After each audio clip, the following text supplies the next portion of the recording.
আসসালামু আলাইকুম রহমতুল্লাহি অবরকাতুহ।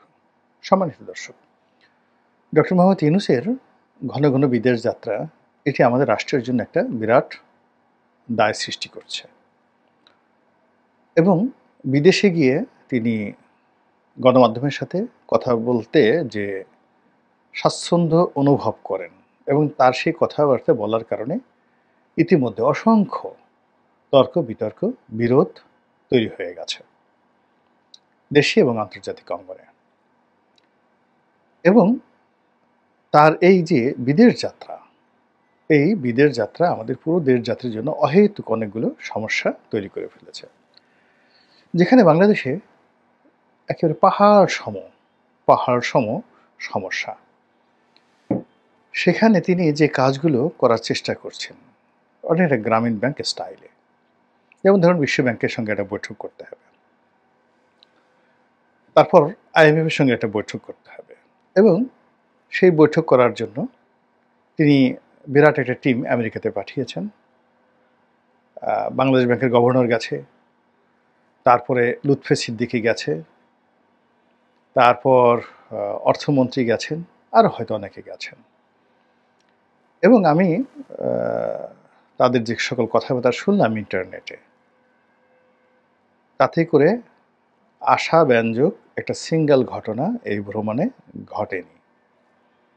বরং IMF থেকে, বিশ্ব ব্যাংক থেকে যে রেসপন্ড এসেছে, ওটি আগামী দিনে বর্তমান সরকার তো বটেই, এমনকি 2026 সনে 27 সনে যদি নির্বাচিত সরকার এসে যায়, তাদের জন্য গলার কাটা হয়ে দাঁড়াবে। অথচ এই বিষয়গুলো নিয়ে তিনি যদি গভীরভাবে চিন্তা করতেন, বাংলাদেশে থাকতেন এবং একটা ব্যাপক প্রস্তুতি নিয়ে তিনি এই কাজগুলো করতেন, তাহলে অনেক অনেক সুবিধা হতো। ইতিমধ্যে প্রায় সব জায়গাতেই আলোচনা হচ্ছে যে তিনি রোহিঙ্গা বিষয়ক যে ভদ্রলোকে খলিলুর রহমান সাহেবকে নিয়োগ দিয়েছেন, যাকে আবার জাতীয় নিরাপত্তা উপদেষ্টা করেছেন, সেই বিষয়টা নিয়ে প্রচণ্ড রকম সমালোচনা হচ্ছে। তিনি বিভিন্ন জায়গাতে তার প্রিয় যারা লোকজন রয়েছেন, তাদেরকে তিনি সেই প্রেস মিনিস্টার রূপে, তারপরে বিশেষ করে সাংবাদিকদের মধ্য থেকে বিভিন্ন অ্যাম্বাসিতে তিনি নিয়োগ দিয়েছেন। এগুলো নিয়ে আলোচনা হচ্ছে, সমালোচনা হচ্ছে। তার প্রেস উইং নিয়ে বাংলাদেশে যারা কাজ করছেন, সমালোচনার শেষ নেই। তার উপদেষ্টাদেরকে নিয়ে প্রচণ্ড সমালোচনা হচ্ছে, আর তিনি দ্বিধার্ছে একটার পর একটা বৈঠক করে যাচ্ছেন। এই ব্যাংকক, এই কাতার, এই আমেরিকা, এই দক্ষিণ আফ্রিকার কোন একটা দেশ, এরকমভাবে তিনি যাচ্ছেন। তারপরে যেখানে গিয়ে তিনি যে কথা বলছেন, কাজ করছেন, সব কিছুর মধ্যে একটা বিরাট ফারাক তৈরি হচ্ছে। তো তিনি আসছেন একটা নির্বাচন করার জন্য। নির্বাচন করার জন্য তাকে দায়িত্ব দেওয়া হয়েছে। আর দায়িত্ব লাভ করার পর তিনি বলেছেন যে নির্বাচনের জন্য কিছু সংস্কার প্রয়োজন। তো এরকম নির্বাচনের সঙ্গে সংস্কার, সেই সংস্কার নিয়ে কাজকর্ম চলছে। তো এগুলোতে তিনি মনোনিবেশ না করে তিনি যে এইভাবে ঘুরে ফিরে বেড়াচ্ছেন এবং একটার পর একটা চমক সৃষ্টি করার চেষ্টা করছেন, ম্যাজিক তৈরি করার চেষ্টা করছেন, যেটিকে বাংলায় বলা হয় ভেলকিবাজি। আপনারা তো জানেন যে ম্যাজিক আমরা যা কিছু দেখি আকাশে দিয়ে উড়তে থাকে, আসলে আকাশ দিয়ে কেউ উড়ে না। কীভাবে উড়ে সেটার কৌশল, একটা কৌশল মাত্র, রিয়েলিটি নয়। অনেক কিছু আমরা ম্যাজিকে দেখি। সেই ডেভিড কভারফিল্ড কিংবা বাংলাদেশের জুয়েল আইসের যে ম্যাজিকগুলো, সেই ম্যাজিকের অনেক রহস্য ইদানিংকালে আপনি ইন্টারনেটে পাবেন এবং তারাই প্রকাশ করেছেন যে এইভাবে আমরা এই ম্যাজিকগুলো সাধারণত করে থাকি। তো যার জন্য রাজনীতির মতো একটা জায়গাতে এখানে ম্যাজিকের 1% কোনো ভ্যালু নেই এবং এটা রাজনীতির ময়দান সহ্য করে না। এখানে যা কিছু করতে হবে পুরোটাই এই রিয়ালিটি। তো উনি যখন ওনার ক্যারিয়ারের একেবারে তুঙ্গে, তো সেই সময়টিতে আমি ব্যক্তিগতভাবে ওনাকে প্রথম দেখি সম্ভবত 80 বা 81 সনে আমাদের গ্রামে উনি গিয়েছিলেন। আমি বেশ কয়েকটা লেখায় এই কথা উল্লেখ করেছি। তো কাজেই আমি ওনাকে 80 সন থেকে দেখেছি একজন গ্রামীণ ব্যাংকের ম্যানেজিং ডিরেক্টর হিসেবে। তারপর আমি সংসদ সদস্য হওয়ার পরে ২০০৯ থেকে তার সঙ্গে আমার বেশ কয়েকবার কথা হয়েছে, দেখা সাক্ষাৎ হয়েছে এবং আমাদের সম্পর্কটা এখন পর্যন্ত মন্দ নয়। আর আগস্ট মাসের ৫ তারিখের আগ পর্যন্ত মানে খুবই ভালো ছিল এবং উনি আমাকে মানে অত্যধিক স্নেহ করতেন। তো যার জন্য তাকে নিয়ে আমার আশা আকাঙ্ক্ষা অনেক, অনেক ঊর্ধ্ব স্তরের। এটা যেমন সত্য, তার সঙ্গে, সঙ্গে অন্য সবার মতো উনাকে নিয়ে আমার ভাবাবেগ নেই। আমি উনার বাস্তবতা জানি। উনি গ্রামীণ ব্যাংকে কতটুকু সফল হয়েছেন, সেখানে কী তার ব্যর্থতা রয়েছে, লোফল রয়েছে। গ্রামীণ ফোনের মাধ্যমে তিনি কিভাবে ব্যবসা করেছেন, তার কত টাকা লাভ হয়েছে, কত টাকা লস হয়েছে। এরপর আমেরিকাতে তার সত্যিকার অবস্থাটা কী? যেহেতু আমি আমেরিকাতে ছিলাম এবং এমপি হিসেবে আমেরিকার পররাষ্ট্র মন্ত্রণালয়ের একটা ফেলোশিপ প্রোগ্রামে অনেক দিন আমেরিকাতে ছিলাম। তো যার জন্য ওখানে সরকারের সাথে তার কী সম্পর্ক, তার লবি কী, ওখানকার তার পারসেপশনটা কী, সেটা হয়তো অল্প লোক আমার মতো রাজনীতিতে যারা আছেন, আমেরিকার অনেকে জানেন, বেশি জানেন, কিন্তু রাজনীতিতে খুব কম লোক আছেন এই জিনিসটি জানেন। অর্থাৎ আমি ব্যক্তি ইউনূসকে দেখেছি, সে ৮০ সনে, তারপর তার সঙ্গে সম্পর্ক হয়েছে। তারপরে দেশের মধ্যে সে যে কাজগুলো করে, এটাকে যেহেতু আমার ব্যবসা রয়েছে, বাণিজ্য রয়েছে, এটাকে আমি বুঝতে পারি। আর তার সঙ্গে আলাপ আলোচনার সময় তার যোগ্যতা দেখেছি, তার ব্যর্থতা, সবকিছু জিনিসগুলো আমার নখদর্পণে। ফলে তাকে নিয়ে আমার কোনো ভাবাবেগ নেই, ভাবাবেগ নেই। রাষ্ট্র ক্ষমতায় বসার জন্য কখনই আমি তাকে সাজেস্ট করিনি। কখনো আমার কাছে মনে হয়নি এবং তিনিও আসলে কখনো ইন্টারেস্টেড ছিলেন না। তার কোনো প্রস্তুতি ছিল না। কিন্তু সেখানে তিনি এসে গেছেন, বসে গেছেন। এখন যেহেতু তিনি বসে গেছেন, তাকে সফল হতে হবে। তো মৌলানা আবুল কালাম আজাদ, ইন্ডিয়ান কংগ্রেসের সভাপতি, তিনি যখন পাকিস্তান হয়ে গেল, তখন একটা কথা বলেছেন। তার ইন্ডিয়া উইন্স ফ্রিডম বইতে আপনি পাবেন যে, আমি আমার জীবনের শেষ ক্ষণ, শেষ মুহূর্ত পর্যন্ত চেষ্টা করেছি পাকিস্তান যেন আলাদা রাষ্ট্র না হয়। কিন্তু পাকিস্তান যেহেতু হয়ে গেছে, ফলে আমি সারাটা জীবন মৃত্যুর পূর্বক্ষণ পর্যন্ত দোয়া করব, আশা করব পাকিস্তান যেন সফল হয়। একইভাবে ডক্টর মোহাম্মদ ইউনূস, আমি চাইনি যে উনি রাজনীতিতে আসুন। উনি ওনার জায়গাতে খুব ভালো ছিলেন, সফল ছিলেন। কিন্তু তিনি এসে গেছেন। এখন নিশ্চয়ই ওয়ান ওয়ে ট্রাফিক। এজন্য আমি চাই তিনি সফল হন।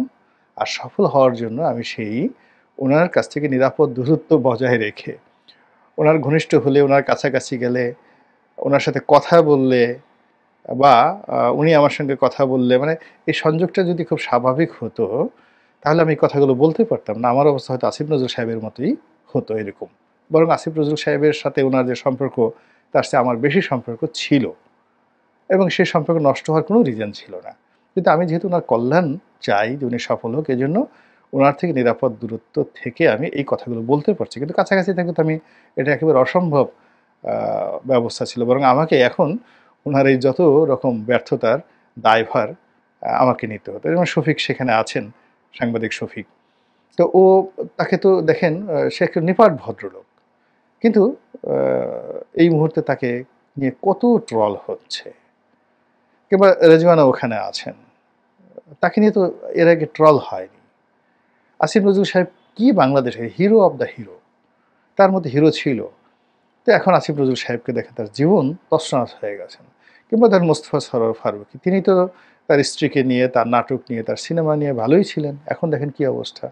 তো আমার অবস্থা, আমি তো পলিটিক্যাল ব্যাকগ্রাউন্ড থেকে যাওয়া মানুষ। ফলে এই গ্রুপের মধ্যে যদি আমি থাকতাম, তাহলে সবচেয়ে বেশি পচতাম আমি।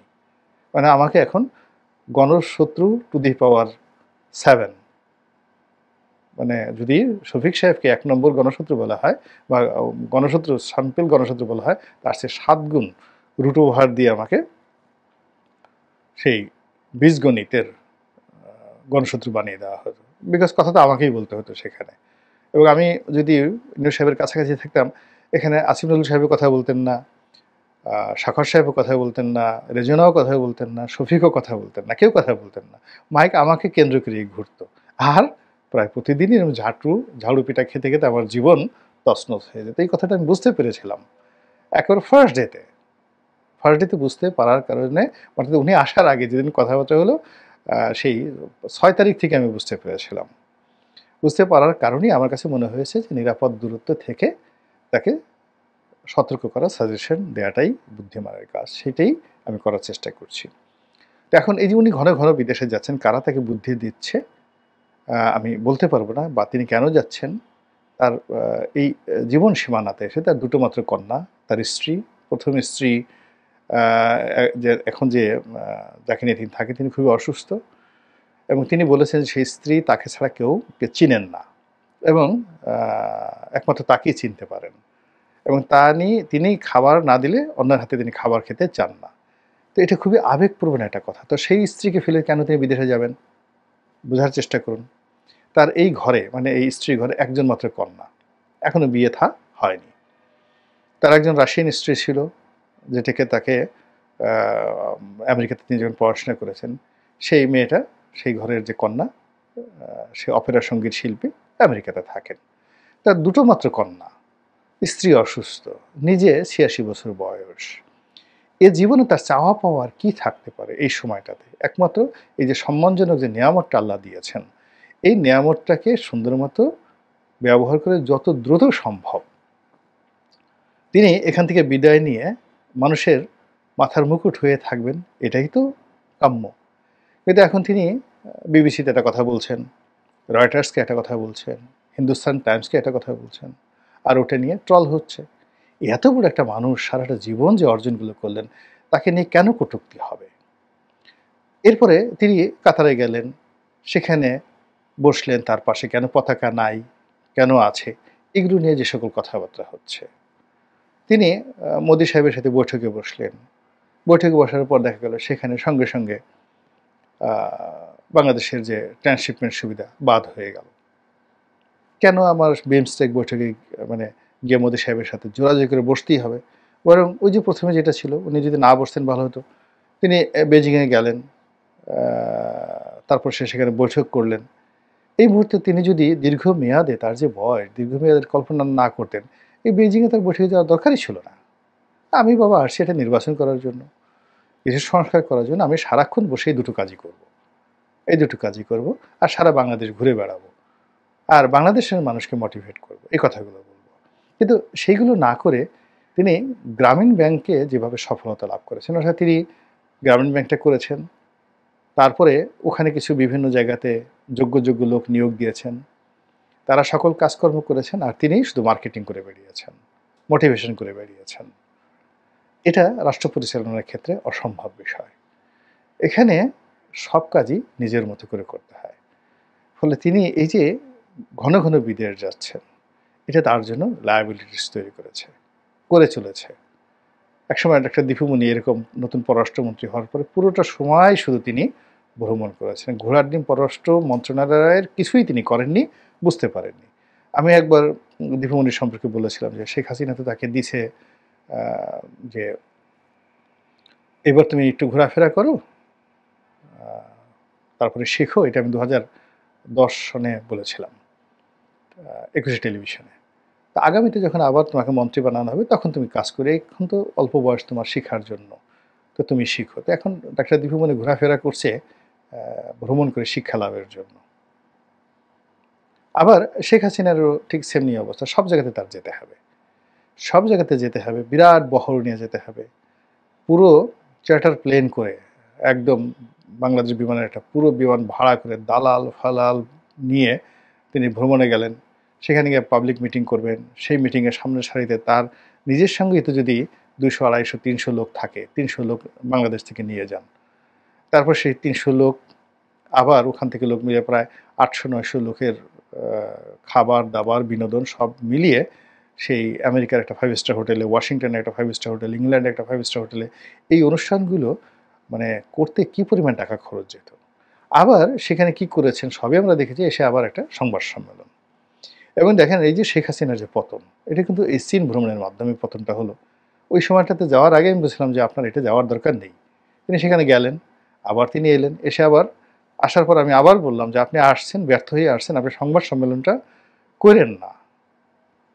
এই আবার আমরা ভিডিওগুলো দেখেন, এবং আপনি যদি সংবাদ সম্মেলন করেন আপনি নিজের দুর্বলতা ঢাকতে পারবেন, আপনি বিপদে পড়বেনই। ও মাই গড! আমি বলে সারতে পারলাম না। ২৪ ঘন্টা পরেই দেখলাম যে সংবাদ সম্মেলন করেছে এবং ওখানেই তার মুখ দিয়ে বের হলো রাজাকারের বাচ্চা নাতিপুতি এই কথাগুলো। আগুন ধরে গেল সারা বাংলাদেশে। তো এই যে দেখেন অল্প কয়েকদিনের ব্যবধান। আমি তো বিএনপির লোক। আমার শেখ হাসিনাকে নিয়ে এই কথাগুলো কেন আমি বলেছি? আমি জানি যে শেখ হাসিনা যে প্রবলেমগুলো তৈরি করেছে তার পতনের পরে অনেকগুলো সমস্যার সৃষ্টি হবে। ফলে একটা পিসফুল ক্ষমতা হস্তান্তর আমি আশা করেছিলাম। আমি আশা করেছিলাম যে গণ অভ্যুত্থানটা শান্তিপূর্ণ থাকুক, পিসফুল হোক। তাতে করে যে ক্যাজুয়ালিটি যেটা রয়েছে, পুলিশ যত হতাহত হয়েছে, পুলিশের আজকে যে মোরাল যে সমস্যা হচ্ছে, মিলিটারিতে যে সমস্যাগুলো হচ্ছে, এগুলো হতো না। এজন্য আমি আসলে তাকে এই সাজেশনগুলো দিতাম। একইভাবে ডক্টর মোহাম্মদ ইউনূসকে নিয়ে আমার কোনো আশা নেই। I don't have any expectation. তার কাছে আমার কোনো কাজও নেই। তাকে নিয়ে আমার কোনো ভয়ও নেই। কিচ্ছু নেই। কিন্তু আমি কথাগুলো বলছি, আমার কাছে মনে হয়েছে যে তিনি সফল হলে তার যে একটা পিসফুল ট্রানজিশন, শান্তিপূর্ণ ক্ষমতা হস্তান্তর এটা ভালো হবে। সবার জন্য ভালো হবে। কিন্তু তিনি যে ভুলগুলো করে চলছেন একের পর এক, তাতে তার ক্ষমতা দীর্ঘায়িত হবে বটে, প্রলম্বিত হবে বটে। তার আশেপাশের লোকজন আরও ধনাঢ্য হবেন বটে। কিন্তু আখেরে দেশের সর্বনাশ হবে এবং তিনি নিজেও সর্বনাশের কবলে পড়বেন। আশা করি ক্ষমা সুন্দর দৃষ্টিতে দেখে তিনি এবং তার যারা লোকজন রয়েছেন আমার এই বক্তব্যগুলো অন্তত শুনবেন। আল্লাহ আপনাদের সবাইকে ভালো রাখুন, আমাদেরকে ভালো রাখুন। আসসালামু আলাইকুম রহমতুল্লাহি ওয়া বারাকাতুহু।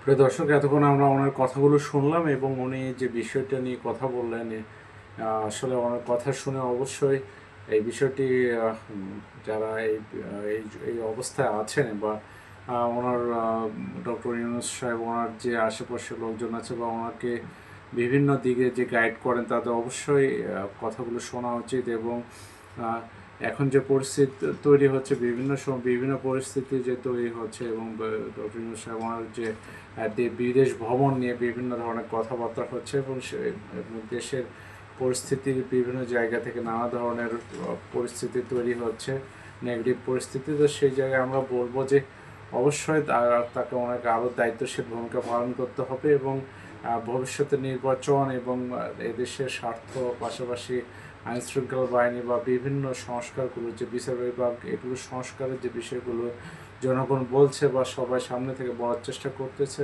অবশ্যই এই যে গুরুত্ব দিয়ে এই বেশ আইন বিষয়ে এই জাতীয় যে প্রবলেমগুলো মানুষ ভোগ করতেছে এখানে তাকে গুরুত্ব দিয়ে একটি সমাধান করে এবং পরবর্তী সময়গুলোতে নির্বাচনের একটি ব্যবস্থা করে যেখানে সবার অংশগ্রহণে একটি সঠিক নির্বাচন হবে এবং নির্বাচনের মাধ্যমে দেশে একটা জনপ্রতিনিধি তৈরি হবে। তো আমরা এ আশা করব ইনশাআল্লাহ।